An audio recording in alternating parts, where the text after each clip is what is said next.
la profession agricole part d'un certain nombre de constats, notamment celui qui fait suite à la réglementation qualité sanitaire, où on va être confronté à des productions qui n'auront peut-être plus accès au marché alimentaire traditionnel et ces céréales qui ne pourront plus être valorisées en alimentaire, que ce soit pour les humains ou pour les animaux, devront quelque part retrouver une nouvelle valorisation, sinon elles devront être détruites avec un coût de destruction qui pénalisera encore l'agriculture française.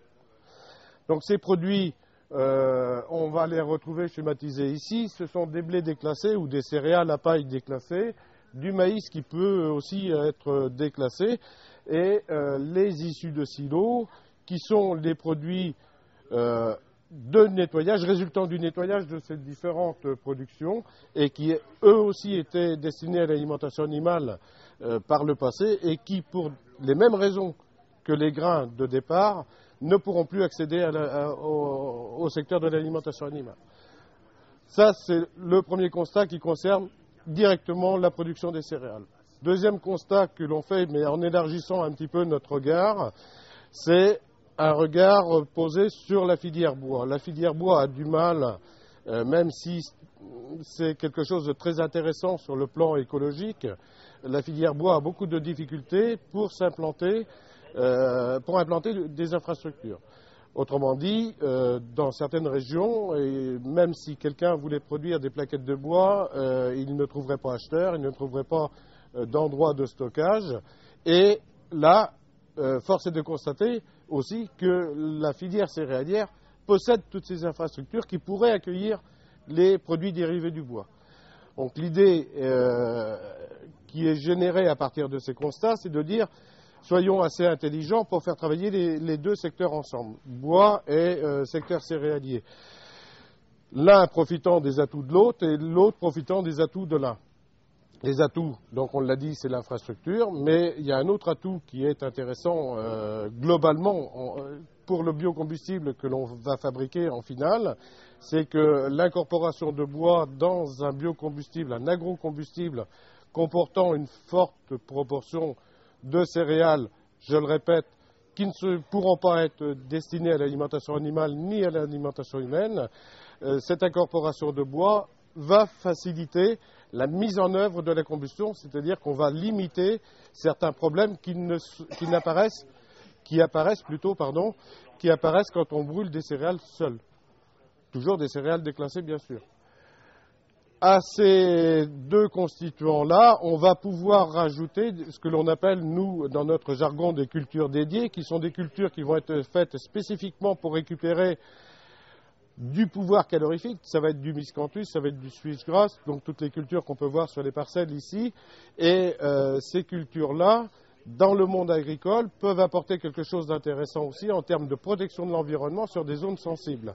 Parce que, théoriquement, ces cultures, c'est à vérifier de façon beaucoup plus fine, mais ces cultures n'ont besoin que de très peu d'intrants, c'est-à-dire très peu de fertilisants et beaucoup moins de produits de protection du végétal. Donc on est complètement dans une logique de protection de l'environnement. Pour rester dans cette logique de protection de l'environnement, on s'impose et on devra imposer aux gens qui voudront fabriquer cet agrocombustible une autre contrainte. C'est on va travailler à partir de ressources locales et pour une distribution locale. On serait en désaccord avec notre principe de base de départ, qui est une protection donc, de l'environnement avec tous les problèmes de gaz à effet de serre, d'utilisation d'énergie fossile, si par hasard on faisait voyager les matières premières ou le produit fini sur des distances supérieures, selon mon estimation, à 50-70 km dans un rayon, donc 50-70 km autour de l'unité de production. L'assemblage de ces différents produits va nous donner un granulé. Alors là, bien sûr qu'on va tomber sur une critique qui paraît évidente, c'est que la granulation coûte du prix. Oui, la granulation coûte du prix, c'est de l'ordre de 50 à 60 euros la tonne, mais ça permet d'économiser des frais de transport, parce qu'on va avoir donc des frais de transport, donc de l'énergie fossile. On va avoir un produit qui va être beaucoup plus dense et donc en coût de transport, on sera meilleure au niveau du bilan final. Cette chaudière est une chaudière spécifique pour la combustion des produits granuleux. Donc les granulés dont on vient de parler peuvent passer dans cette chaudière.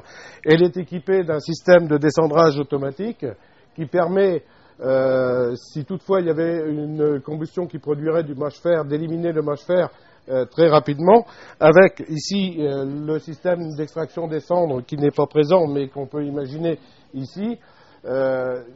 Donc en finale une chaudière qui n'offre pas beaucoup plus de contraintes qu'une chaudière classique, puisque les régulations se font automatiquement, hormis le fait qu'il va falloir vider le bac à cendres une fois tous les 15 jours ou 3 semaines. Donc ce qui n'est pas quand même une corvée extraordinaire quand on a envie de mettre un petit peu de sa volonté à protéger l'environnement et à travailler sur des produits, des agro-ressources naturelles. Donc neutres en termes de gaz à effet de serre. Hein.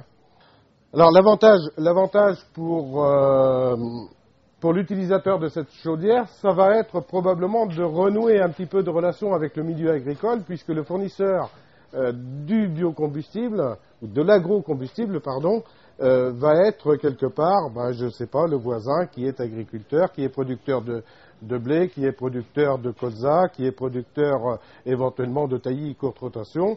Et utiliser ces agrocombustibles, c'est quelque part participer à son échelle, à titre individuel, alors qu'on n'a peut-être pas les moyens directement dans sa fonction professionnelle, de participer à la protection de l'environnement. Alors, ça a peut-être un petit coût, puisque ces chaudières sont quand même légèrement plus chères que des chaudières traditionnelles, gaz, ou enfin énergie fossile, gaz ou fuel, mais il ne faut pas oublier que l'État encourage l'installation de ce type de matériel par un crédit d'impôt de 50%, ce qui fait qu'en final, le consommateur, l'utilisateur, l'acheteur de cette chaudière-là va retrouver un prix de chaudière qui sera quelque part à peu près identique à une chaudière énergie fossile normale. Par contre, l'avantage, il va être économique, très certainement, et très rapidement, et ça va se sentir sur la facture de consommation d'énergie, au niveau de la consommation annuelle. Parce qu'on va avoir un produit qui va avoir un prix relativement stable, beaucoup plus stable en tous les cas que les énergies fossiles, et moins cher à produire. Le but de l'utilisation des agrocombustibles n'est forcément pas de remplacer systématiquement et partout les énergies fossiles, mais c'est de participer à ce grand mouvement de protection de l'environnement qui sera complété par l'utilisation de panneaux solaires, par l'utilisation des éoliennes ou autre chose, autant de petits éléments qui, mis bout à bout, feront que, quelque part, on va protéger notre environnement.